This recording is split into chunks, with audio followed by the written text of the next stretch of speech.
আমি এর কাছে শুকরানা আদায় করছি। তিনি আমাকে আজকে আপনাদের সামনে আসার সুযোগ করে দিয়েছেন। সেটা তো আমি ভাবি নাই যে আমি আসতে পারবো কিনা। আমি জানি হয়তো আপনারাও ভাবেন নাই। 17.5 বছর জেলে আমি অন্তরীণ ছিলাম। আমাকে অনেকগুলো মিথ্যা মামলায় সাজা দিয়ে আসলো। এর মধ্যে 3টা মৃত্যুদণ্ড, 3টা যাবজ্জীবন দণ্ড, 20 বছর দণ্ড, 17 বছর দণ্ড, আর অনেক দণ্ডে দণ্ডিত করে ছিল।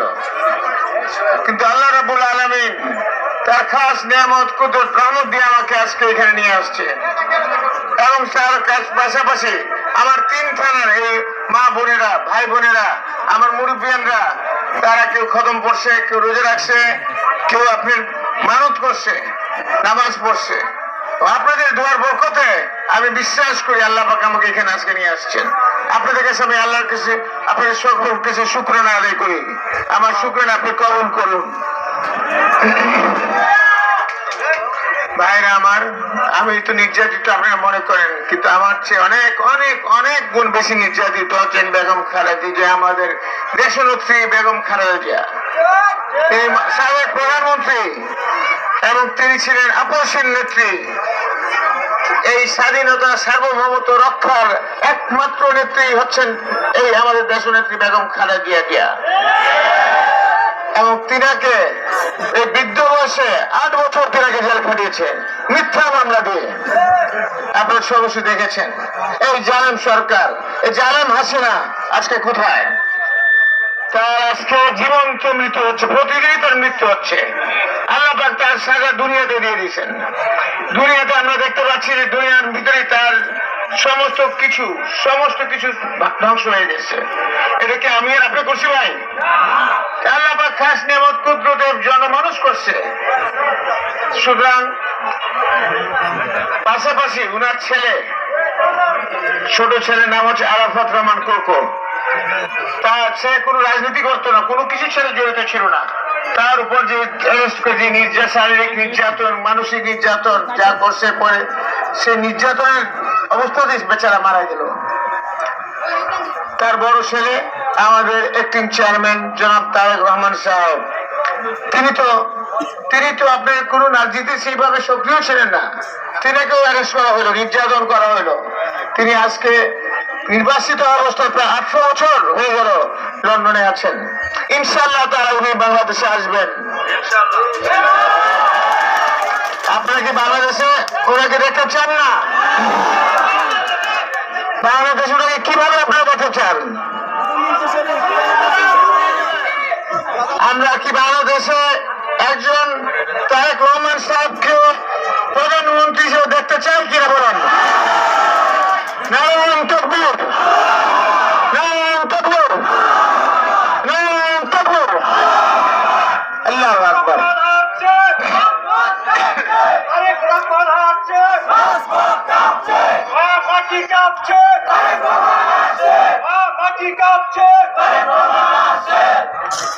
আমাদের ইনশাআল্লাহ তাআলা ভবিষ্যৎ প্রধানমন্ত্রী হিসেবে তারেক রহমানকে দেখার জন্য বাংলাদেশের আপমর জনতার প্রায় 18 কোটি মানুষ আজকে অপেক্ষমান। তারা অপেক্ষা আছেন কখন তারেক রহমান সাহেব আসবেন এবং তিনি দায়িত্বভার নেবেন। দেশের স্বাধীনতা, সার্বভৌমত্ব এবং জনগণের কল্যাণের জন্য উনি কাজ করবেন। ওনার পিতা সেই কল্যাণে কাজ করে দিয়ে গেছেন আমাদের শহীদ রাষ্ট্রপতি জিয়া রহমান সাহেব।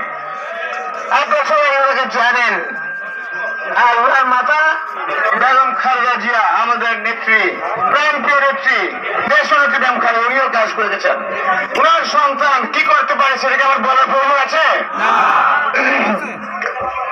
উনি জনকল্যাণের জন্য ওনার জীবন উৎসর্গ পর্যন্ত উৎসর্গ প্রয়োজন আছে, প্রস্তুত আছে। ভাইরা, আমার বক্তব্য দীর্ঘায়িত করবো না, শুধু এতটুকু বলবো যে আজকে আমি আপনাদের সামনে আসছি, এটা আল্লাহর খাস নিয়ামত কুদরত। আবারও শুকরানা আদায় করি, আপনাদের কাছে শুকরানা আদায় করতেছি। এবং সেই সাথে আপনারা দোয়া করবেন। আপনারা জানেন, আমি জানি কল্যাণ এই কৃষ্ণপুর গ্রামে, বাজারে, কলেজে আমি অনেকবার আসছি, হিসাব ছাড়া আমার নিজেরও মনে নাই। আপনি এখানে রাত্রে ঘুমাইছি, খাইছি, দেখছি। আপনাদের অনেক উন্নয়নমূলক কর্মকারী, রাস্তাগুলো কাঁচা হয়ে গেছে, এখনো দেখছি রাস্তাগুলো, বাজারের রাস্তা খুব খারাপ অবস্থা। এটা একটা হওয়া উচিত। আল্লাহ ইনশাআল্লাহ তাআলা আপনাদের অসমাপ্ত যত কাজ আছে আল্লাহর রহমতে ইনশাআল্লাহ আমি হাতে নেব।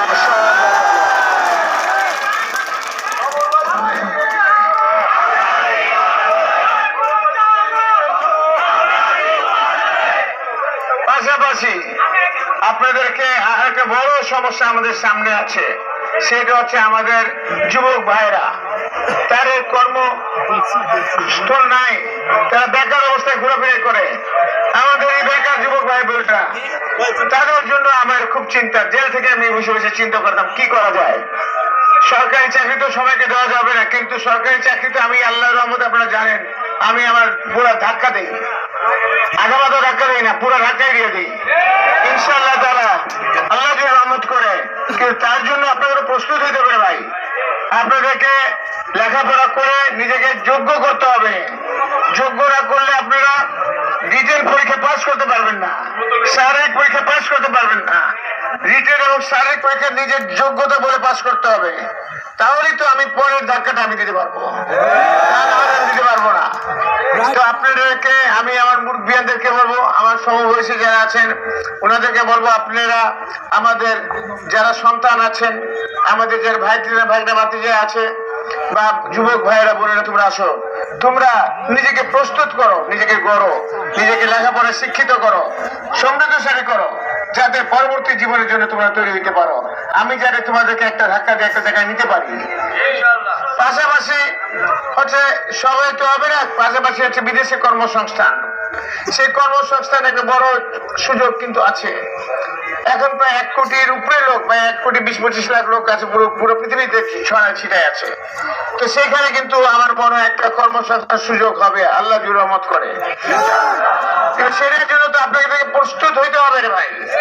আপনারা যদি কারিগরি শিক্ষা না করেন, দক্ষতা না অর্জন করেন, আপনার বিভিন্ন কারিগরি শিক্ষা আছে, কেউ ওয়েল্ডার হয়, কেউ ইলেকট্রিশিয়ান হয়, কেউ ড্রাইভার হয়, কোনো না কোনো দক্ষতা আপনি না হইলে তো ভাই এখন মানে বিদেশে চাকরির সুযোগ নাই।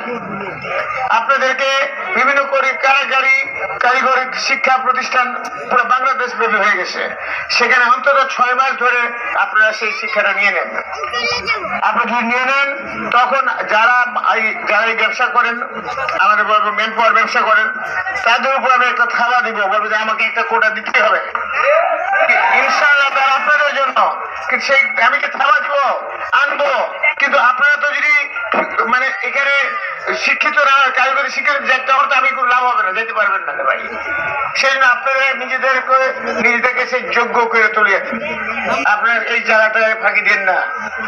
যারা ব্যবসা করতে চান তাদের ব্যবসার জন্য যার যেখানে নেক আছে, যেখানে করতে চান করেন, আমি আমার সাহায্য পাবেন ইনশাআল্লাহ তারা। আপনাদের বুঝতে এই জীবন খালি বাবুর ভাই জিন্দাবাদ বলে লাভ নাই। বাবুর ভাই জিন্দাবাদ তো শুনছি আমি অনেক, আর এখানে রাজনীতি তো করতেই হবে, করবে, আপনাকে যাবে আরেকজন করবে, কিন্তু আপনাকে তো নিজেকে স্বাবলম্বী করতে হবে, নিজের জীবনে প্রতিষ্ঠিত হয়ে যাবে। কারণ আপনি এখন যুবক আছেন, একদিন আপনাকে বিয়ে শাদী করতে হবে, আপনি বাল বাচ্চা হবে, তাদেরকে পালবেন কেমনে, আপনি বিয়ে করবেন কেমনে, আপনার বাবার উপর কতদিন নির্ভর করে থাকবেন। সেই জন্য আমি আপনাকে কঠিন সত্য কথাগুলো বলছি, আপনাকে নিজেকে প্রস্তুত করুন, যোগ্য করুন, যাতে সেই কর্মজীবন বলেন, চাকরি বলেন, বিদেশে যাওয়া বলেন, অথবা ব্যবসার জন্য নিজেকে রেডি করেন, যাতে আপনি নিজের পায়ে নিজে দাঁড়াতে পারেন, নিজেকে নিজে প্রতিষ্ঠিত করতে পারেন, আপনার নিজের সংসার নিজে চালাতে পারেন। সেইভাবে নিজেকে তৈরি করে আমার মুরব্বিদের কাছে অনুরোধ থাকবে, আপনারা আপনাদের নাতি পুতি ভাগনা ভাতিজা যারাই আছে তাদেরকে প্রস্তুত করুন।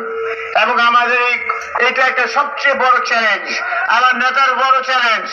আমার নেতার সাথে আমার অনেক লম্বা লম্বা কথা হয়েছে, তিনিও বলেন আমাদের যুবক সবকের একটা ভিত্ত করতে হবে, আমাদের কিছু না করতে হবে, তার সাথে আমাদের আর্থসামাজিক উন্নয়ন হবে ভাই। তো আপনারা প্রস্তুত হন, আপনাকে নিজেকে তৈরি করেন। পরিশেষে আমার বক্তব্য খুব দীর্ঘায়িত করবো না, আপনি দীর্ঘক্ষণ ধরে আপনারা বসে আছেন বক্তব্য শোনার জন্য, আপনাদেরকে ধন্যবাদ জানাবো। এবং শেষ কথা একটু কথা বলতে চাই, রাজনৈতিক প্রশ্নটা খুব পিচ্ছিল, যেহেতু নির্বাচনের একটা ডেট দেওয়া হয়েছে, কিন্তু অনেকেই দুষ্টামি শুরু করেছে, আজকে একটা কালকে কথা পরশু কথা বলে, সেই দুষ্টামি যাতে না করতে পারে সেই জন্য আপনারা কি প্রস্তুত আছেন? আপনারা প্রস্তুত থাকতে হবে, একত্রীভূত থাকতে হবে, আমার সমষ্টিগতভাবে শক্তিশালী হয়ে থাকতে হবে। যে কোনো পিচ্ছিল পথ আসুক, ইনশাআল্লাহ তাআলা আমরা মোকাবেলা করে আমাদের নেতা তারেক রহমানকে বাংলাদেশে এনে ওনাকে প্রধানমন্ত্রী হিসেবে আমরা দেখবো ইনশাআল্লাহ তাআলা। আপনারা ভালো থাকবেন, দোয়া করবেন। আমাদের খালিয়াজুড়ি থানার সভাপতি জনাব সাদুল সাহেব কিছু বক্তব্য দিয়ে এখানে সেবা করবেন।